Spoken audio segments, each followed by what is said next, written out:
all started in the year 2021. Yeah, October 2021. I was having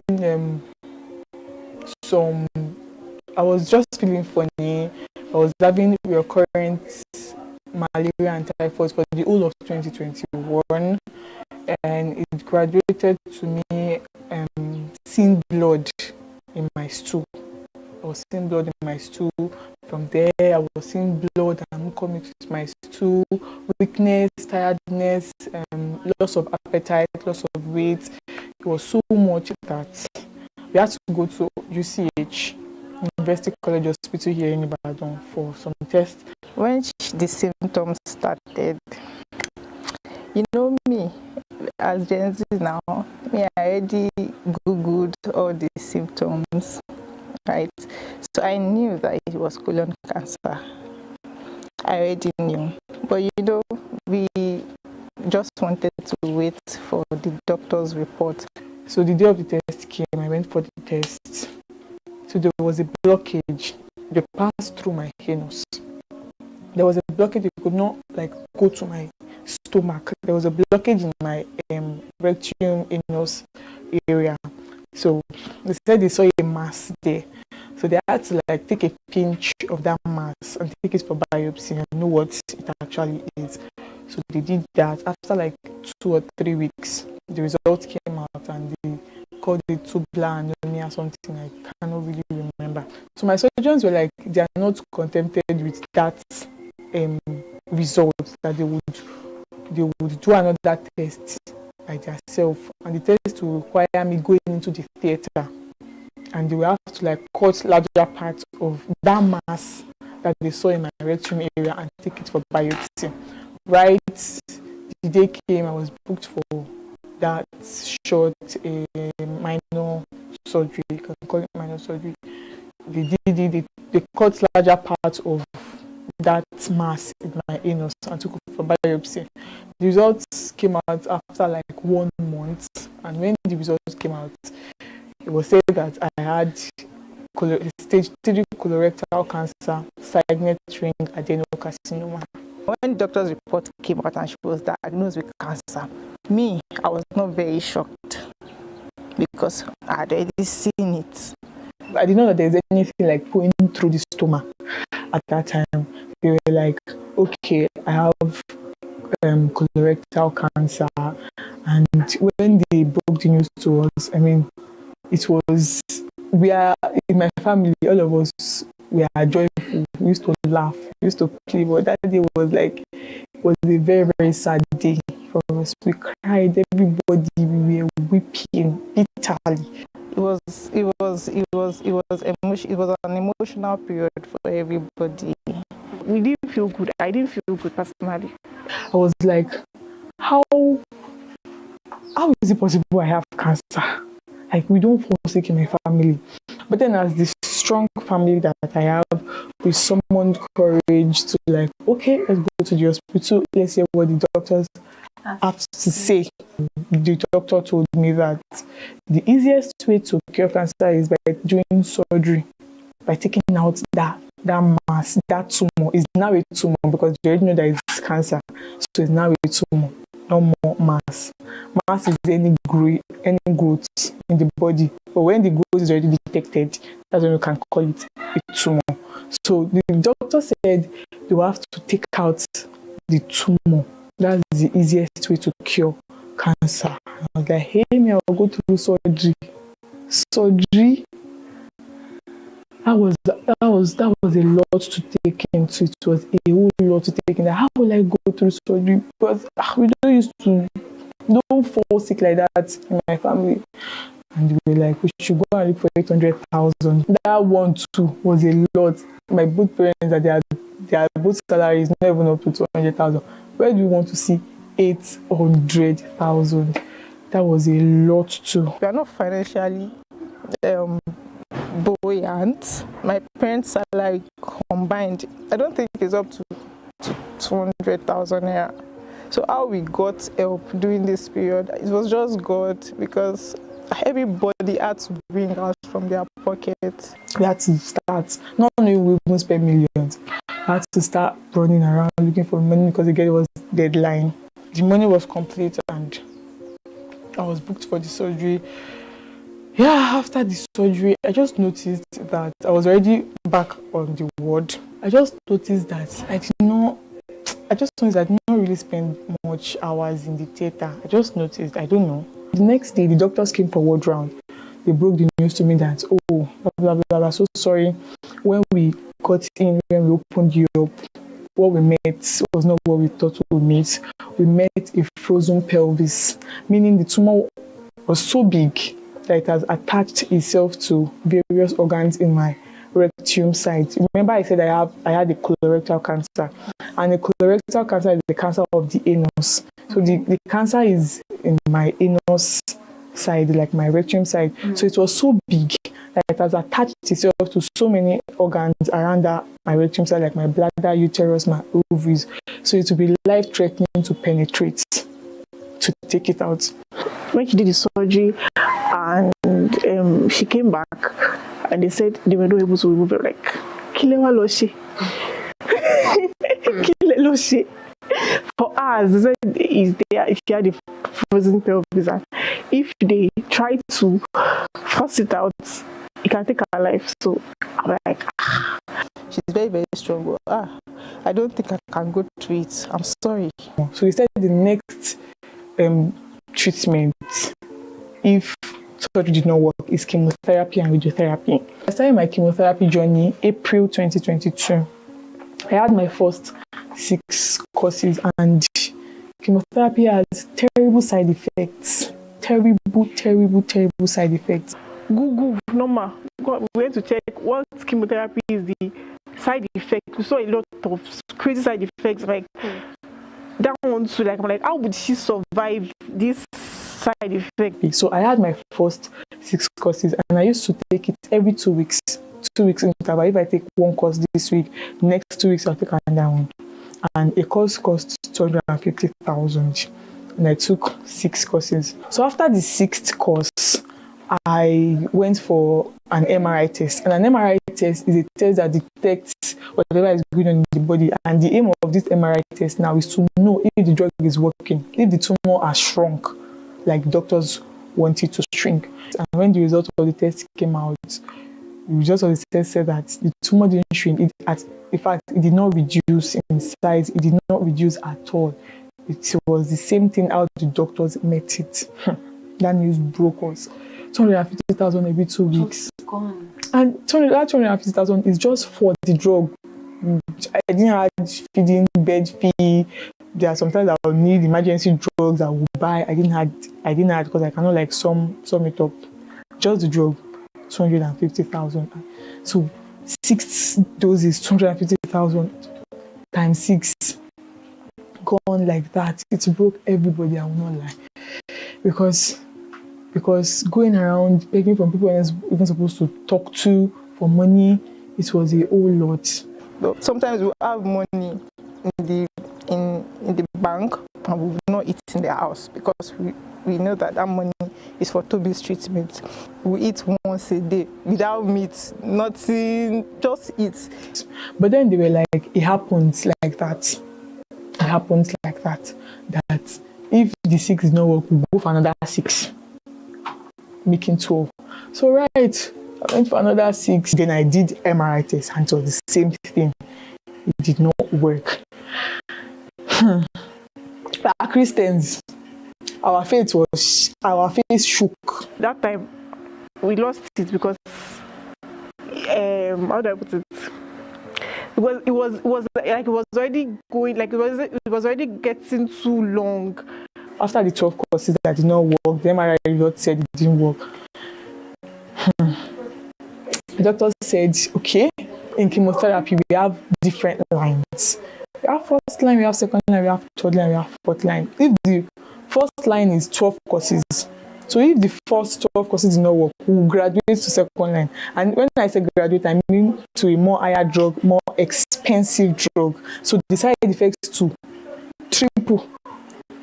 Right, so I started the second course of the chemotherapy. I had that one to 6 courses. after the 6th course, I went for MRI tests. Lo and behold, it was the same thing. They said the tumor didn't shrink. It didn't shrink at all. It's still the same as the doctors met it. When they told me that it didn't work, that was 18 courses of chemotherapy that I had. They told me that it did not work. Hey, my faith shook. I will not like, but I was strong outside, but within I was already giving up. She wanted to pee, but she could not pee. So she needed catheter urgently so that they could pass out the urine. And I looked for catheter in the whole of this Ibadan. I did not see. Not all of Ibadan, I'm exaggerating here, but the whole of YouCH, I looked for catheter. I did not see. People were calling me, where are you? She needs this thing now. I can't remember. I think I went to about 15 places that day.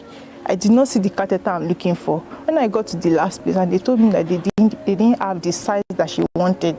There was catheter, but the size that she wanted was not available. When they told me, I just started crying in front of everybody because I was tired.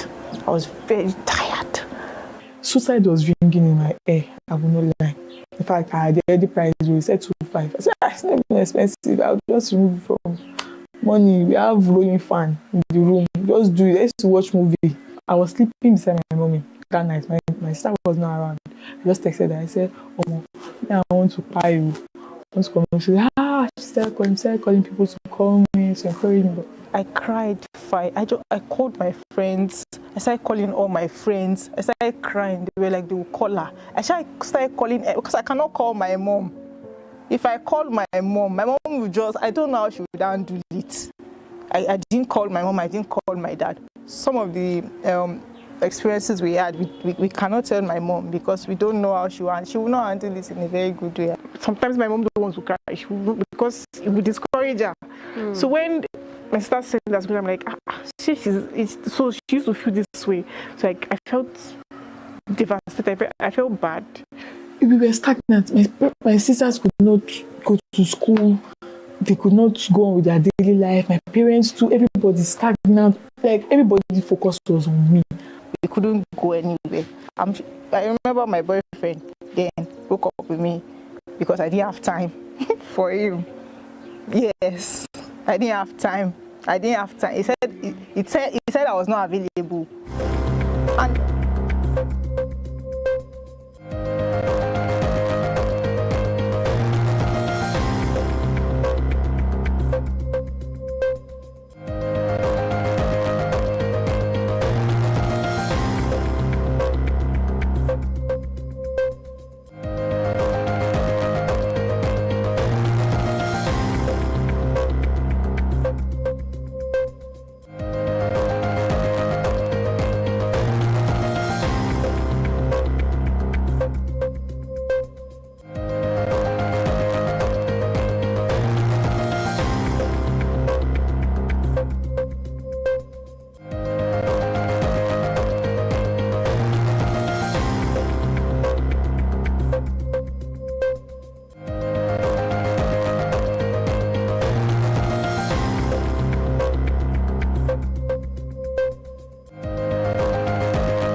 Thank you for staying tuned to African News 24 TV, your premier source for timely updates from across the continent and beyond. I'm Mary Adam, bringing you the latest developments in politics, sports, and more. But first, the major headlines. President Tinubu promises improved welfare for military, paramilitary officers, launches 𝗀𝗃𝗃𝗃𝗃 campaign. Court strikes out federal government's criminal charges against Kogi lawmaker Natasha 𝗥𝗶𝘃𝗃𝗃. Residents of Makoko in resident protest over demolition of their houses by the Lagos State government. And now to the details of the bulletin. We begin this hour with a promise by the President Bola Tinubu to provide more to improve the welfare of military and paramilitary personnel, that in addition to equipment and personal training. He was speaking in a statement to commemorate the 2026 Armed Forces Remembrance Day. President Tinubu has also announced initiatives to honor those of them still in active service, as well as veterans. With this, he introduced initiatives including the Thank a Soldier electronic wall and the My Nigerian Hero campaign. Meanwhile, the Chief of Defense Staff, General 𝗰𝗵𝗂𝘂𝘀𝗲𝗄, has paid tribute to fallen heroes, emphasizing the importance of national unity and security. He assured that the military remains committed to defending Nigeria's democracy and stability. Every January 15th, Nigeria celebrates the Armed Forces Remembrance Day to honor the sacrifices of military personnel who have lost their lives in service to the nation. The day is marked with a wreath-laying ceremony at the National Arcade in Abuja and simultaneous events in state capitals across the country. It was not only in the nation's capital that the fallen heroes were celebrated. The Lagos State government also marked the day with march past and other events. African News 24 TV correspondent 𝗲𝗲𝗃𝗃𝗃 monitored the event and has details. Armed Force Remembrance Day and wreath-laying ceremony is held today in honor and remembrance of brave men and women who lost their lives on the line of duty while defending the nation. Lagos State held the Armed Forces Remembrance Day parade and wreath-laying ceremony to honor the brave men and women of the Nigerian Armed Forces who lost their lives defending the nation. Governor Babajide Sanwo-Olu was represented at the event by his deputy, Dr. Obafemi Hamzat. The ceremony featured a march past by the Nigerian Air Force, the Navy, and the police, as well as a 21-gun salute in honor of the fallen heroes. This was followed by the laying of wreath by the deputy governor and other top government, military, and security officials. Doves and balloons were later released in tribute to the fallen soldiers. Speaking at the event, Dr. Obafemi Hamzat pledged the Lagos State government's continued support for 7 members of the armed forces, paramilitary organizations, veterans, and widows of the fallen heroes. Remember our fallen heroes, to pray for them, and to also encourage our military officials and to let them know that their sacrifices will never be in vain. To also encourage the families that their uncles, their fathers, their brothers will always be remembered by this country. So as you know, this happens across the length and breadth of Nigeria, all the 36 states, the Federal Capital Territory. I'm sure the President is doing that right now. So it's just collectively to remember our armed forces. He said the state would keep supporting both 7 and retired personnel in recognition of their sacrifices to keep the nation safe. The ceremony ended with prayers and a minute of silence in honor of Nigeria's fallen heroes. And from the parade ground to the courts, as the Federal High Court in Abuja has struck out the criminal charges filed by the federal government against Senator Natasha 𝗥𝗶𝘃𝗃𝗃𝗃, representing Kogi Central Senatorial District.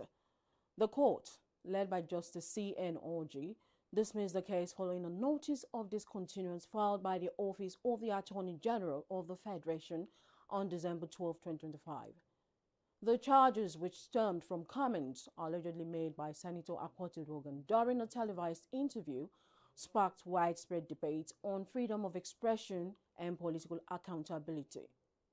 The federal government had accused her of criminal defamation and cyber-related offenses, citing statements she made about Senate President 𝗏𝗂𝘄𝗏𝘂 and former Kogi State Governor 𝗬𝗏𝗏𝗏𝗏.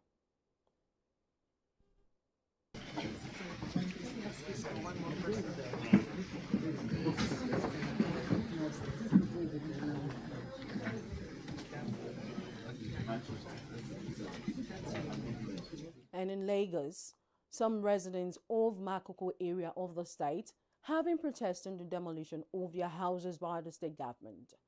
The residents who took their protest to the State House of Assembly want the government to respect its agreement not to exceed 100 meters from the power line. We have more in this report. These protesters are taken to the gates of the Lagos State House of Assembly to vent their grievances. They block parts of the road in protest against the Lagos State government's ongoing demolition of buildings in the Makoko area of the state.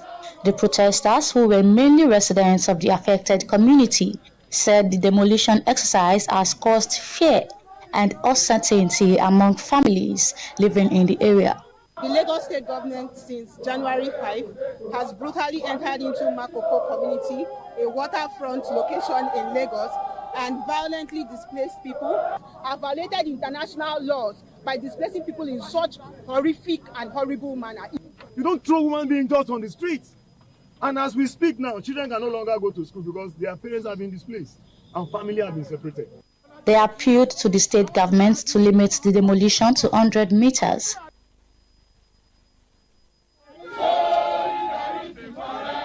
These protesters are taken to the gates of the Lagos State House of Assembly to vent their grievances. They block parts of the road in protest against the Lagos State government's ongoing demolition of buildings in the Makoko area of the state. The protesters, who were mainly residents of the affected community, said the demolition exercise has caused fear and uncertainty among families living in the area. The Lagos State government since January 5 has brutally entered into Makoko community, a waterfront location in Lagos, and violently displaced people, have violated international laws by displacing people in such horrific and horrible manner. You don't throw human beings just on the streets. And as we speak now, children can no longer go to school because their parents have been displaced and family have been separated.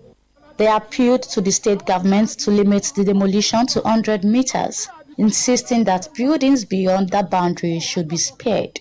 The setback law says 30 meters from the power line, from drainage. Why going 100? As if 100 is not too much. You are going beyond 100 to 150 to 200 meters. Why? The governor personally came to us and promised us that the demolition from the power line is going to be 100 meters. And now we can't even say the number they've gone. They've even gone beyond 500 meters now. According to the protesters, many of the structures marked for demolition are residential buildings, and their demolition would leave families homeless and disrupt their means of livelihood. People are struggling to see where to rent houses. A 2-bedroom flat is like 5 million naira in a city like Lagos. We're asking the Lagos State government today to halt the ongoing demolitions at Makoko, and we are asking for compensation. Appeal to the government, state government in particular, and the members of House to please help us to add their own voice to our voices. I don't know what the name you are going to use for it. Either you are going to use compensation, either you are going to use resettlement. Those that have been displaced unnecessarily to be resettled. An official who addresses them calls for calm, while the members of the State House of Assembly look into their case. What you've said here, you've not told us that you are against government doing anything. But the point is that agreements must be respected. Yes. And that is what this House of Assembly also stands for. But like I said, we need to do them in a very peaceful manner. Those that are representing you, they will tell you what efforts we've done as far as possible.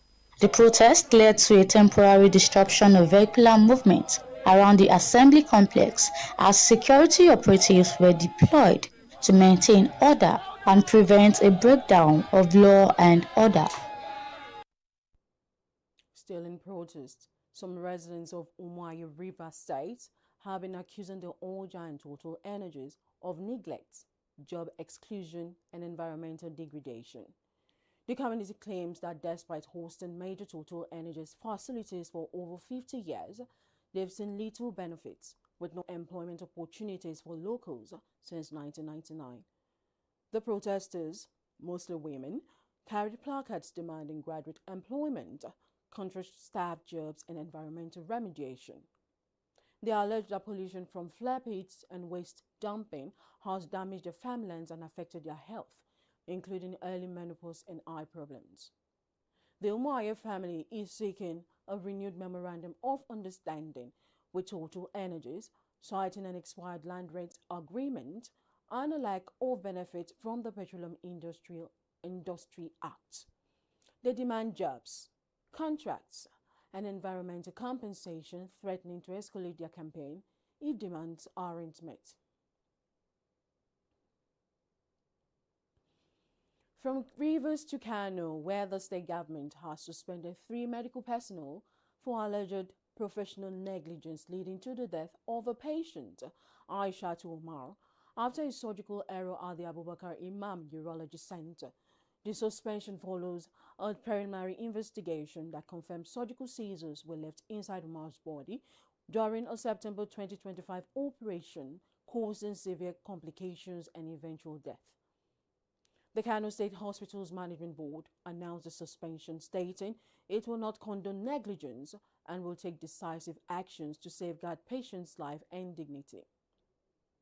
The case has been referred to Kano State Medical Ethics Committee for further investigation and disciplinary action.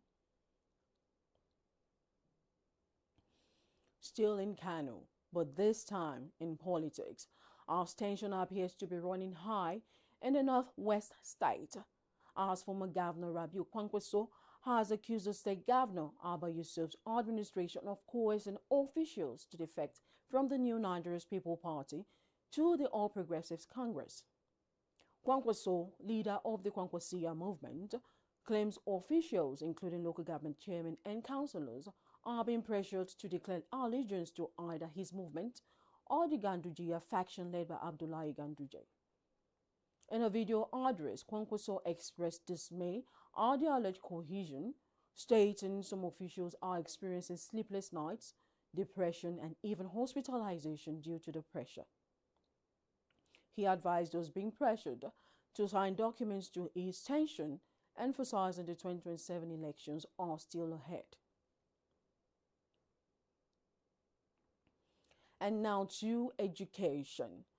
There are hopes, and over the next 3 years, gates of Nigerian universities will remain open to learning. This hope is from the Academic Staff Union of Universities after signing a new agreement with the federal government. The president of the union, Professor 𝗏𝗏, during a media interaction today, said strike may be averted if the terms of the agreement are agreed to. The union signed an agreement with the federal government on Wednesday, unveiling a new agreement aimed at improving the quality of the university education system and ensuring stability in the country. Over the years, ASUU has repeatedly gone on strike to demand increased funding for public universities, better welfare for lecturers, and full enforcement of previous agreements. The president said the new agreement incorporates an implementation monitoring team, which will be domiciled at the National Universities Commission and coordinated by the Office of the Executive Secretary of the NUC. According to ASUU, the 2009 agreement, which had sparked multiple strikes over unresolved issues, has now been replaced by the new pact.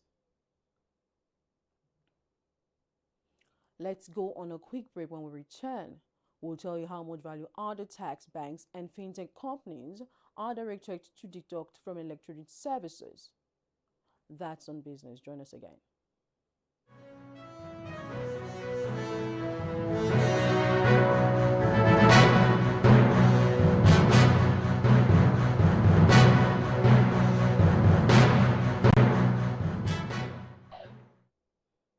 Welcome back, and to some business stories.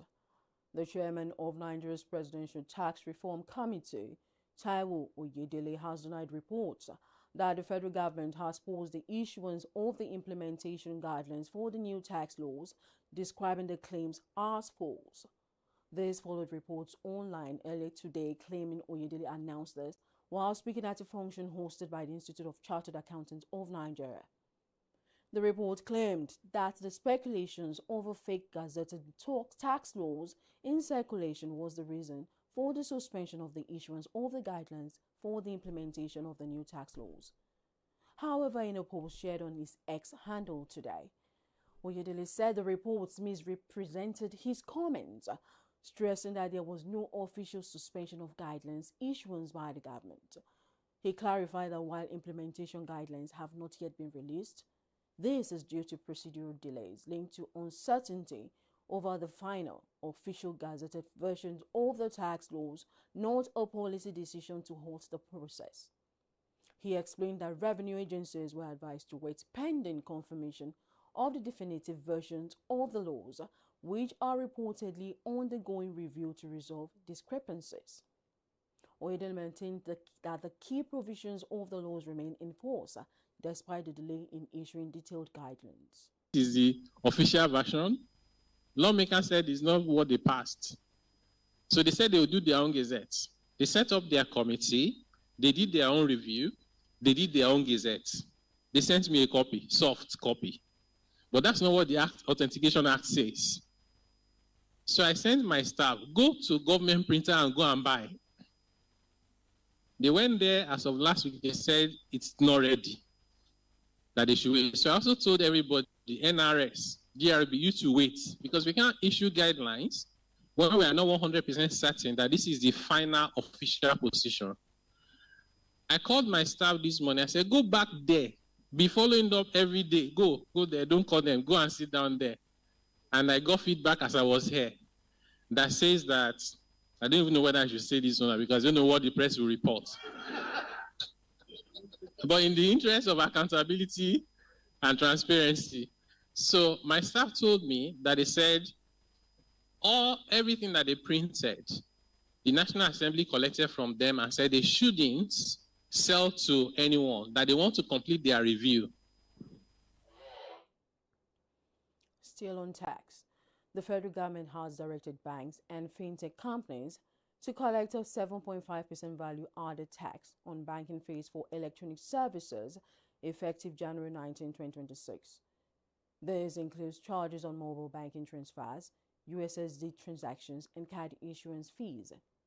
The VAT will apply only to service charges, not interest on deposits or savings. Financial institutions will collect and remit the tax to the Nigerian Revenue Service. Customers will see that the VAT itemized separately on the transaction statement. Affected services include mobile banking fees, USSD transaction fees, card issuance fees, SMS alerts, and other eligible banking service charges. On the foreign scene, at least 21 migrant bodies have been found in a mass grave in eastern Libya, according to security sources. Libya's internal security agency said the bodies were discovered on a farm about 10 kilometers southeast of 𝗷𝗵𝗂𝗃, following a raid prompted by reports that migrants were being detained at the site, adding that a Libyan national was arrested in connection with the discovery. Security officers also confirmed that up to 10 survivors in the group have been found, some showing signs of torture and abuse, and have been transferred to a hospital for treatment. Authorities say investigations are ongoing to determine the cause of death and circumstances surrounding the burials. Libya remains a major transit route for migrants seeking to reach Europe, and the country has repeatedly been the scene of abuses linked to human trafficking amid years of political instability.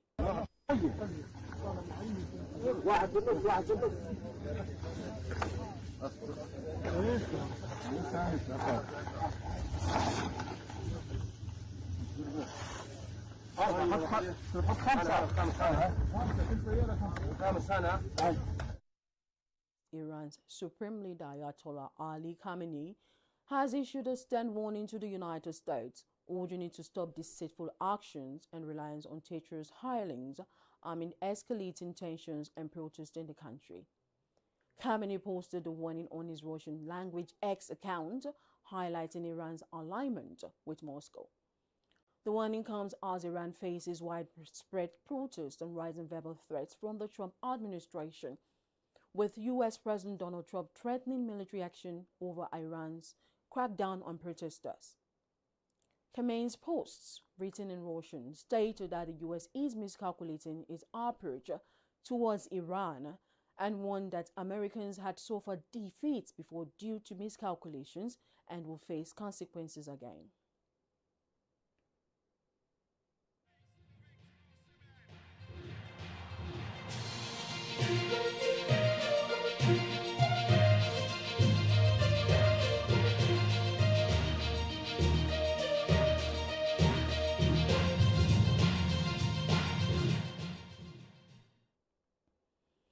Welcome to sports. The federal government of Nigeria has commended the Super Eagles for their outstanding performance at the 2025 Africa Cup of Nations, despite the semi-final exit. In a statement released by the Minister of Information and National Rotation, Mohammed Idris, the government praised the team for representing Nigeria with pride, dignity, and resilience. Meanwhile, former Labour Party presidential candidate Peter Obi has praised the Super Eagles for their commendable performance at AFCON 2025, despite losing to Morocco on penalties in the semi-finals. The Super Eagles were knocked out of the tournament after losing 4-2 to host nation Morocco in a penalty shootout following a goalless draw after extra time. Meanwhile, the head coach of the Super Eagles, Eric Chell, has explained his decision to introduce Samuel Chukwueze specifically for the penalty shootout during Nigeria's semi-final defeat to Morocco on Wednesday. Chell defended the move, insisting the decision was based on extensive preparations and performance during the training sessions. The Malian tacticians disclosed that penalties were the main focus in training, noting that Chukwueze was among the players who consistently performed best during practice and warm-up sessions. He admitted that the Super Eagles did not reach the same technical and physical standards shown in earlier matches, highlighting a noticeable drop in intensity, movement, and overall sharpness. The Super Eagles will now turn their attention to the third-place match against Egypt on Saturday, where they hope to end their AFCON campaign on a positive note. In a related development, the chairman of BOA Group, Abdulsamad Rabiu, has announced that he will fulfill his $500,000 pledge to the Super Eagles, despite their semi-final exit from the Africa Cup of Nations 2025. The team lost 4-2 to host Morocco on penalties after a goalless draw. Rabiu praised the team's spirits, passion, and unity, saying, "You fought with your hearts, gave your all, and showed true courage on the pitch. Though it wasn't meant to be this time, you have made every Nigerian proud." The pledge was initially made after Nigeria's 2-0 victory over Algeria in the quarterfinals. Rabiu stated that the team's hard work, dedication, and the joy they brought to the nation warranted the reward.